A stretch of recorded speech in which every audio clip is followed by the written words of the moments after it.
C'est pas ça qui a de la puissance.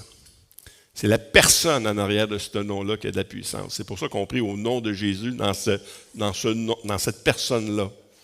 Hein, j'avais pris l'exemple de j'envoie quelqu'un chercher des outils en mon nom. Il s'en va là-bas, puis il prend mon nom. Il dit, je m'en viens chercher des outils au nom de Sylvain. Fait que normalement, celui qui a pris la commande, sait c'est qui Sylvain. Parce que c'est lui qui a payé normalement. Mais supposons que cette personne-là, elle s'en va chez, je sais pas, d'un autre magasin. Je m'en viens chercher des outils au nom de Sylvain.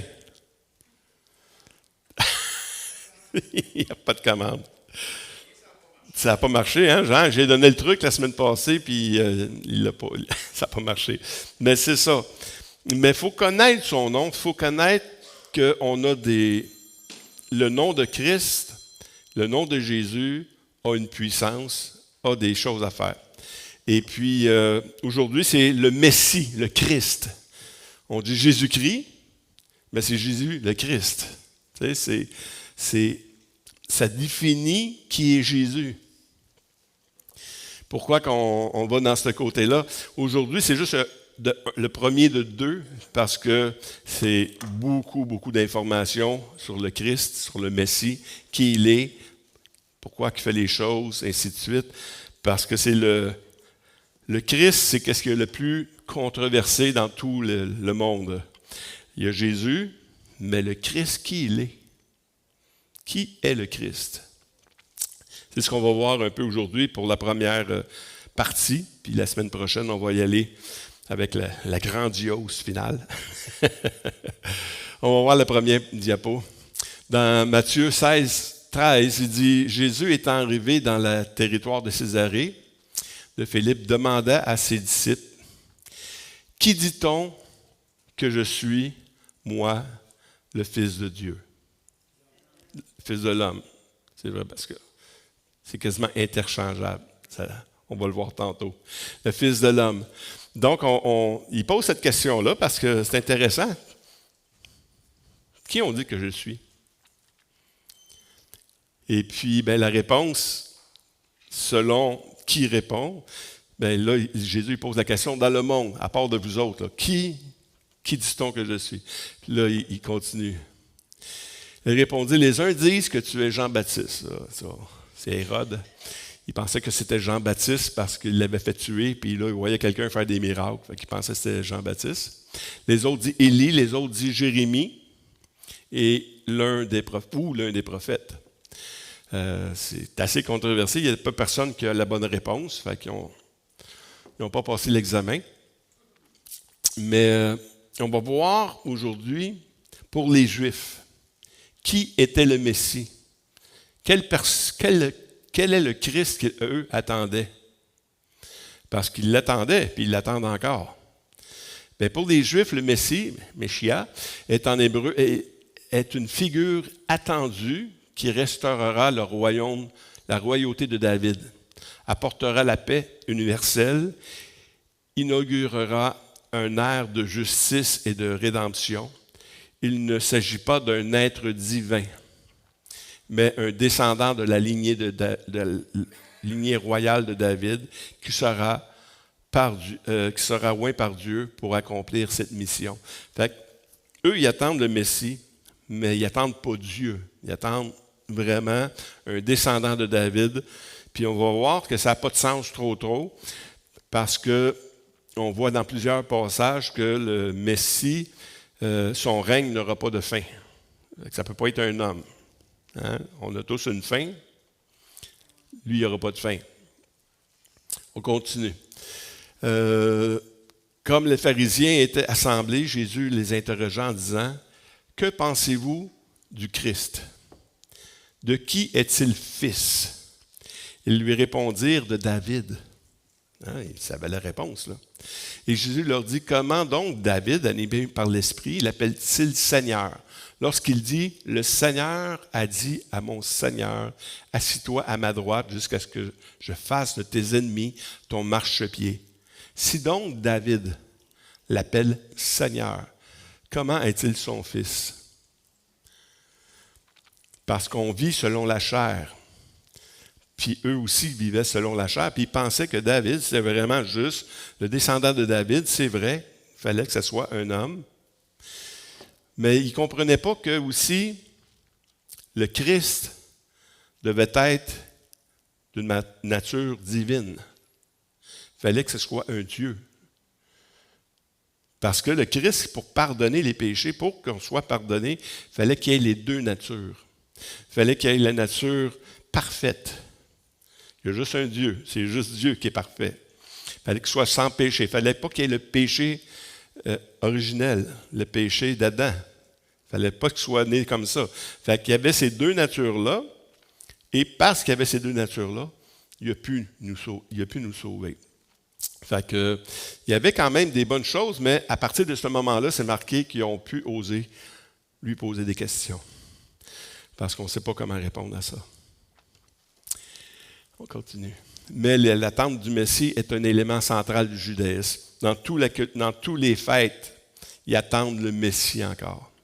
Comme nous, ils attendent le Messie, mais quand il est venu la première fois, ils ne l'ont pas reconnu. Il va falloir qu'ils reconnaissent que la première fois qu'il est venu, c'est vraiment lui le Messie. Parce que la seule manière d'être sauvé, c'est en reconnaissant que Jésus est le Christ. Et puis, c'est pour ça qu'on a une méchante job à faire. Et puis, on voit ici aussi dans Luc 2, 25 à 32, « Et voici, il y avait en Jérusalem un homme appelé Siméon. » Ça, Siméon, c'est quand il a emmené le bébé, les parents, Marie-Joseph, ils ont emmené Jésus pour s'inscrire au temple, tout ça.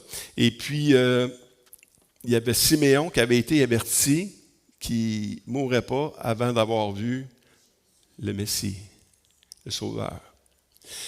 Et Siméon, comme était un homme pieux, il attendait la consolation d'Israël. L'Esprit Saint était sur lui. Il avait été divinement averti par le Saint-Esprit qu'il ne mourrait point avant d'avoir vu le Christ du Seigneur.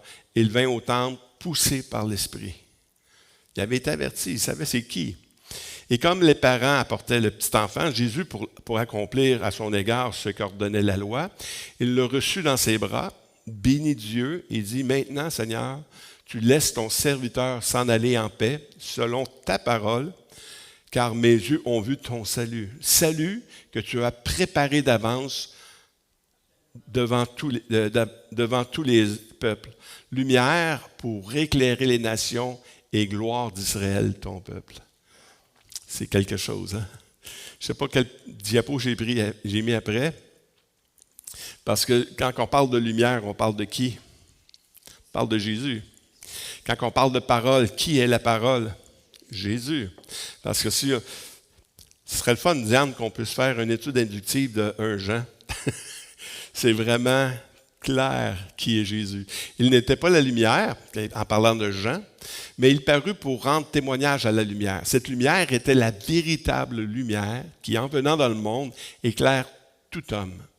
Il était dans le monde, et le monde a été fait par elle, et le monde ne l'a point connue. Elle est venue chez les siens, et les siens ne l'ont point reçue. Les siens ne l'ont point reçue. Il était vraiment la lumière annoncée. Il était vraiment tout ce que l'Ancien Testament pouvait annoncer de Jésus, c'était clair. Mais on voit que seulement ceux qui étaient éclairés par l'Esprit avaient cette révélation-là.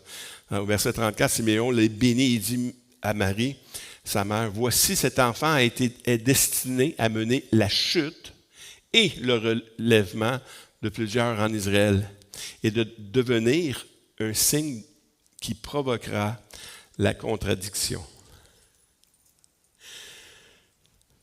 Jésus lui-même, il dit, « Je ne suis pas venu ici pour apporter la paix, mais la division. » Parce que plusieurs croyaient que Christ était pour tout rassembler. Il y avait cette pensée-là. Non, non, non. Oui, il va rassembler ses élus, il va rassembler ceux qui croient en lui, mais il ne pourra pas rassembler tout le monde parce qu'il va avoir deux pensées. Mais il y avait une autre femme qui était là, qui était Anne.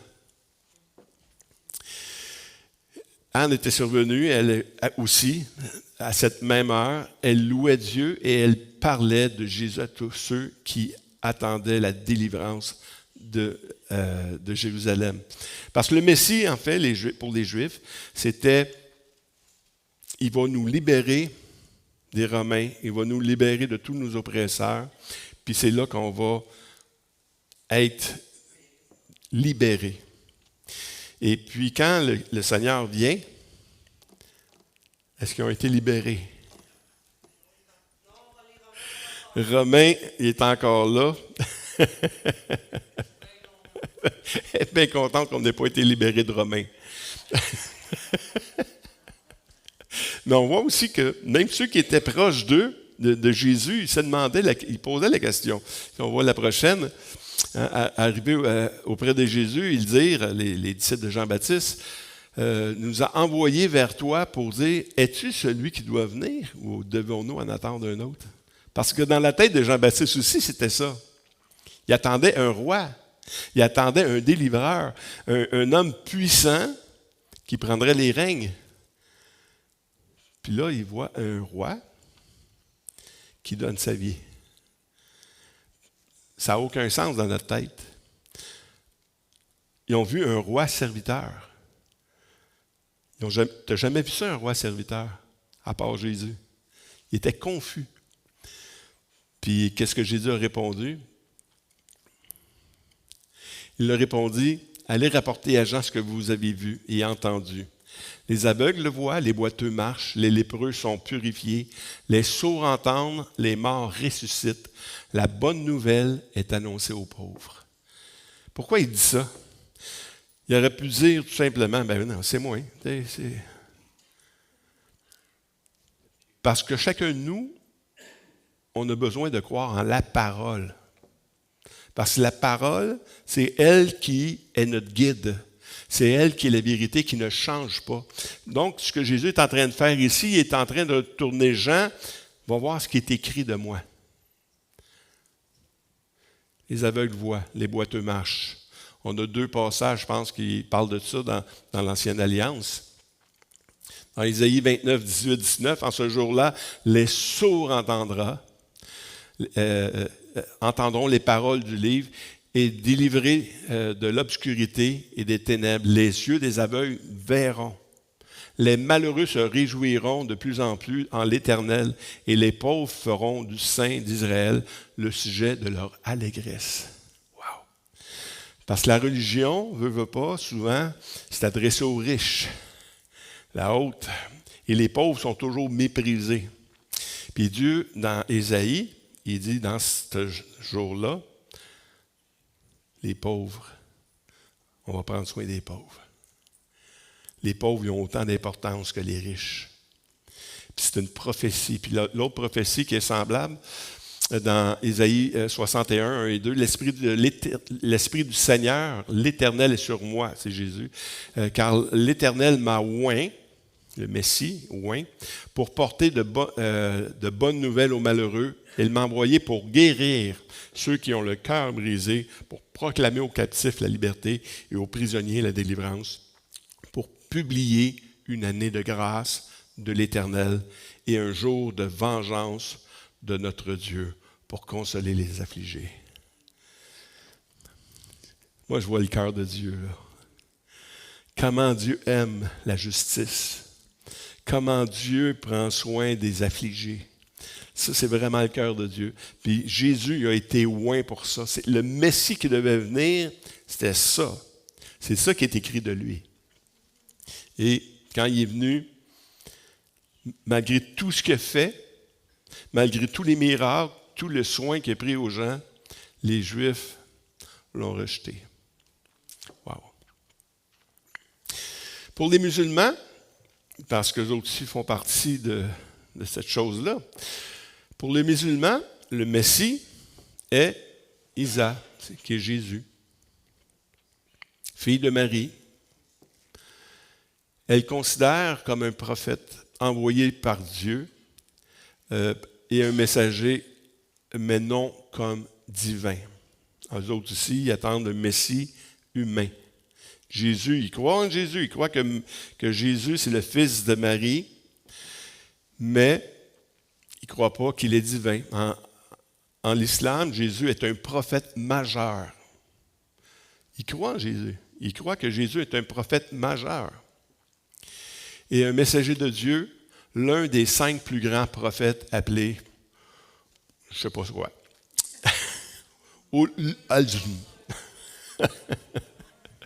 Donc, on voit qu'eux autres aussi, ils croient au Messie et aussi ils l'attendent, la prochaine. Il est également étendu son retour à la fin des temps pour combattre l'Antichrist et établir la justice sur terre avant le jugement dernier. Wow! Les musulmans croient la même chose.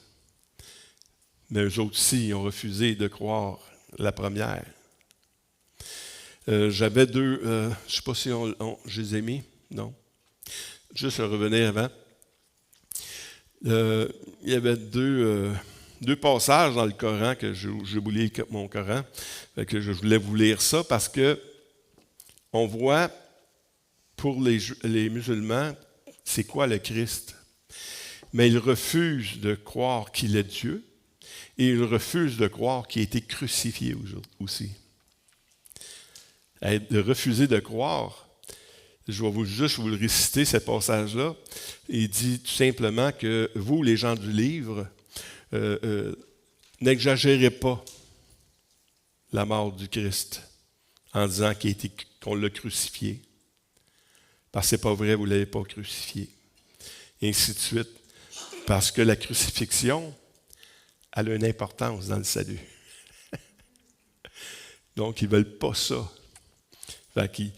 Non seulement ils renient la Bible, mais ils renient également un fait historique.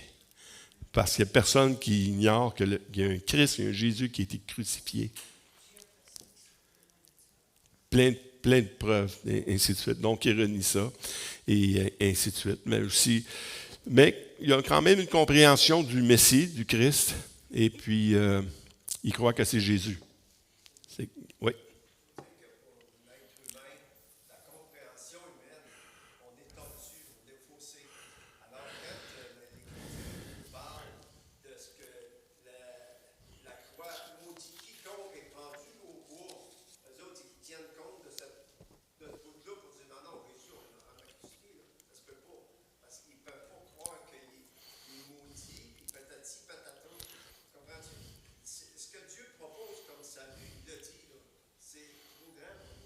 Oui. Non. Oui.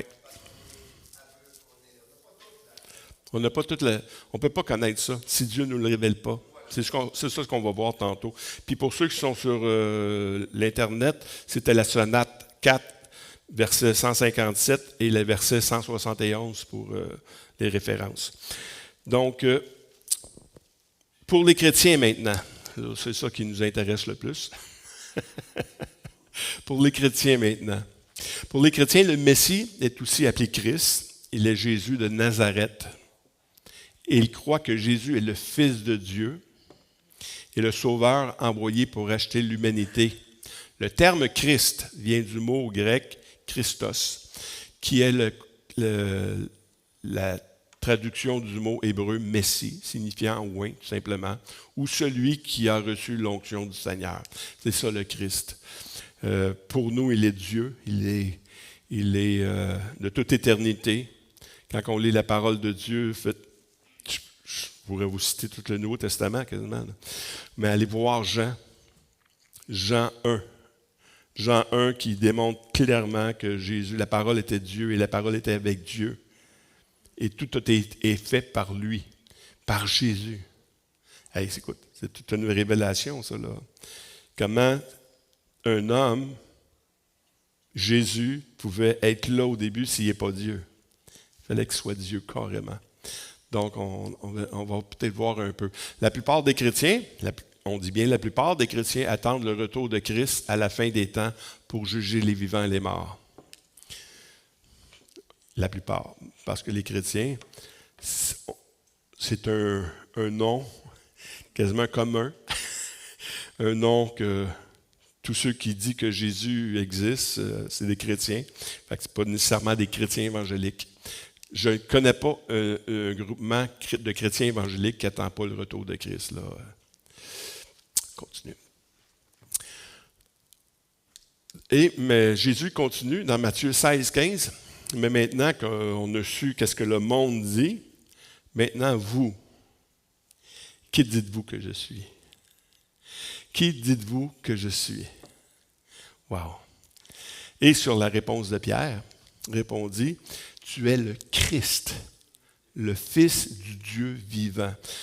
Pour nous, le Fils du Dieu vivant, on est des fils de Dieu aussi, mais Jésus, quand on parle du Seigneur Jésus, qu'on dit tu es le Fils du Dieu vivant, c'est que tu es Dieu. Carrément. Carrément Dieu. Jésus, prenant la parole, dit, tu es heureux Simon, fils de Jonas, car ce ne sont pas la chair et le sang qui t'ont révélé cela, mais c'est mon Père qui est dans les cieux. Si Dieu ne te révèle pas ça, c'est pas quelque chose que tu as appris à l'école. C'est pas quelque chose que tu as appris ailleurs. Il n'y a qu'une source pour te révéler que Jésus est le Christ, c'est le Père. Et le Saint-Esprit, qui est la même personne. Et je n'ai pas mis le passage, mais le passage qui dit jusqu'à ce jour, quand on fait la lecture de l'Ancienne Alliance, un voile est déposé sur les cœurs. Et c'est seulement en Christ qui est enlevé. Il y a un voile, ils ne peuvent pas connaître que c'est le Christ. C'est parce que c'est les Écritures. Ils font la lecture, puis ils ne voient pas. C'est pour ça que Jésus dit aussi, si je n'étais pas venu, il serait sans péché. Mais maintenant, je suis venu, puis accompli les miracles de tout ce qui est écrit. Là, ils sont sans excuse. Parce que les miracles, les signes, les prodiges que Jésus a accomplis étaient la révélation de qui il était. Tout simplement. Wow, c'est merveilleux, le nom de Christ. Et Jésus répond à cette affirmation de Pierre. Et moi, je te dis que tu es Pierre et que sur cette pierre, je bâtirai mon Église, et les portes du séjour des morts ne prévaudront point contre elle. Je te donnerai les clés du royaume des cieux. Et ce que tu lieras sur la terre sera lié dans les cieux. Et ce que tu délieras sur la terre sera délié dans les cieux. Alors il recommanda aux disciples de ne pas dire à personne qu'il était le Christ. Wow! Quelle grosse révélation que Pierre vient de dire là. C'est tellement une révélation, la top des révélations, là, que Jésus dit, sur ce que tu viens de dire là, c'est là-dessus qu'on va bâtir l'Église. C'est là-dessus que je vais bâtir l'Église. Non seulement moi, mais vous aussi. Mais là, c'est bizarre parce que Jésus dit, il leur recommanda de dire à personne qu'il était le Christ. On en a parlé un peu mercredi, mais c'est parce que son temps n'est pas venu. Il y a un temps pour chaque chose. Parce qu'ils doivent reconnaître que Jésus est le Christ selon les Écritures. Encore une fois, il aurait pu lui dire, je suis le Christ. Comme vous pouvez croire tout ce que je dis. Mais vous ne devez pas croire tout ce que je dis. Vous devez vérifier dans les Écritures si ce que je dis, c'est vrai. C'est comme ça que ça fonctionne. C'est comme ça que le Seigneur Jésus a toujours fonctionné. Et je vais bâtir mon Église là-dessus. C'est de même que l'Église a commencé également. Quand on voit les prochaines, dans Jean 7, 31, plusieurs parmi la foule crurent en lui. Il disait, Christ, quand il viendra, fera-t-il de plus grands miracles que ce en a fait celui-ci? Hein? Ah, il voyait les miracles. Il savait que le Christ devait faire les miracles. Alors, c'est lui, c'est pas lui. Il était confus parce que les autorités ne le reconnaissent pas. Hey, les autorités ne le reconnaissent pas. Puis toi, tu vois les choses, tu dis, c'est ce crime, ça doit être lui, tu sais. Mais il y a confusion tout le temps.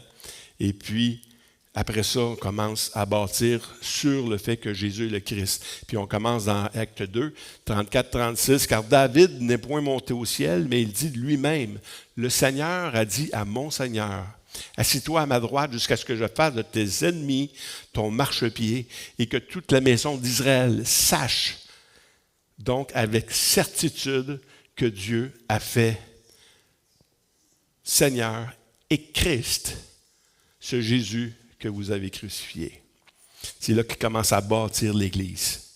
Il commence à bâtir l'Église sur cette révélation-là. Écoute, vous l'avez rejeté. Pourtant, c'est de lui qui parlait. Je vais vous le dire. Les miracles vont continuer dans ce nom-là. Parce que c'est là-dessus que Jésus bâtit l'Église. On voit ici dans d'autres passages, par exemple dans Acte 9, 22, « Cependant, Saul se fortifiait de plus en plus et il confondait les Juifs qui habitaient à Damas, démontrant que Jésus est le Christ. » Avec les Juifs, c'est ça. C'est de démontrer que Jésus est le Christ. Arrêtez, reconnaissez, repentez-vous, revenez à cette réalité-là que Jésus est le Christ. C'est parce que c'est la seule manière, la seule façon qu'on peut avoir le salut, c'est en reconnaissant que Jésus est le Christ.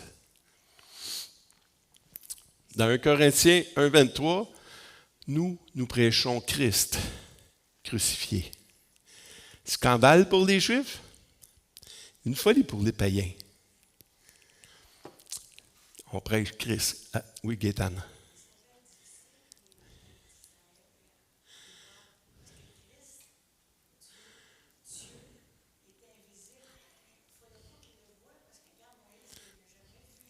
C'est ça.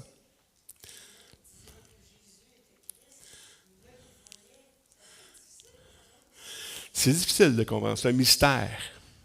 Parce que Jésus n'était pas, quand on voyait Jésus, on ne voyait pas Dieu physique. Jésus, ce n'était pas Dieu physique. Jésus était Dieu homme. Mais tout ce qu'il faisait, tu devais reconnaître Dieu dans ce qu'il faisait. C'est pour ça que la semaine passée, on a vu qu'il dit à Philippe, il dit, « Fait si longtemps que je suis avec toi que tu n'as pas reconnu le Père. » Il dit, « Montre-nous le Père. » Les œuvres, tout ce que je fais. Si tu me connais, tu connais le Père. Tu sais où ce qui est. Parce que c'est ça. C'est la divinité de Christ. Je n'ai pas eu la pensée d'avoir parmi vous autre chose que Jésus-Christ et Jésus-Christ crucifié. C'est la pierre. Puis aussi, c'est marqué c'est la pierre que les Juifs sont heurtés. Hein, c'est vraiment une pierre comme ça. On n'achève pas aujourd'hui déjà. Et dans le psaume, encore une fois, une révélation du Christ, il dit, « Ton trône, ô Dieu, est à toujours. » Ça veut dire, il est éternel. « Le sceptre de ton règne est un sceptre d'équité. Tu aimes la justice et tu hais la méchanceté. C'est pourquoi, ô Dieu, ton Dieu t'a oint d'une huile de joie par privilège à tes collègues. » Pour un Juif, là, y en a-tu un Dieu ou notre Dieu? Dieu dit au Dieu, ton Dieu t'a oint. Il y en a juste un Dieu. On est des monothéistes. On n'est pas des polythéistes. Les Mormons, par exemple, sont polythéistes. Mais Pardon? Oui, ils sont polythéistes. Ils ont plusieurs dieux. Jésus, c'est un Dieu. Le Saint-Esprit, c'est un Dieu. Et le Père, c'est un Dieu. Mais on ne croit pas ça, nous. On croit qu'il y a un seul Dieu qui se manifeste en 3 personnes. C'est un mystère. Essayez pas de comprendre ces choses-là. Mais si quelqu'un dit que Dieu est un seul Dieu, Dieu est unique, oui, Dieu est unique. Il n'y a pas 3 dieux, il n'y a seulement qu'un Dieu. Mais, pardon, Claude? Oui. Oui. Il y a 3 fonctions. la fonction de Dieu, c'est la même. La preuve, c'est que on peut dire le Saint-Esprit ou on peut dire l'Esprit de Christ, l'Esprit du Père. Ce n'est pas trois esprits, c'est le même esprit. Et quand Jésus parle, il fait tout au nom du Père, ainsi de suite. Fait que c'est intéressant, puis c'est important de comprendre ces choses-là, que le Christ est Dieu. Dans Daniel, une autre prophétie, tantôt je vous ai dit Fils de Dieu, Fils de l'homme, je regardais pendant une vision nocturne, et voici, sur les nuées des cieux arriva quelqu'un qui semblable à un fils d'homme. Il s'avança vers les anciens des jours, et on le fit approcher de lui. On lui donna la domination, la gloire et le règne. Et tous les peuples, les nations et les hommes de toute langue le servirent. Sa domination est une domination éternelle. Ça doit accrocher dans la tête à un moment donné, là, tu sais. Qui ne passera, une domination éternelle qui ne passera point. Son règne ne sera jamais détruit. Wow! C'est ça qui est éternel. Donc, c'est des lettres qu'eux lisaient constamment, et ainsi de suite. Et je ne sais pas où on est rendu dans la PowerPoint, là, mais je pense qu'on achève quand même. C'est le dernier.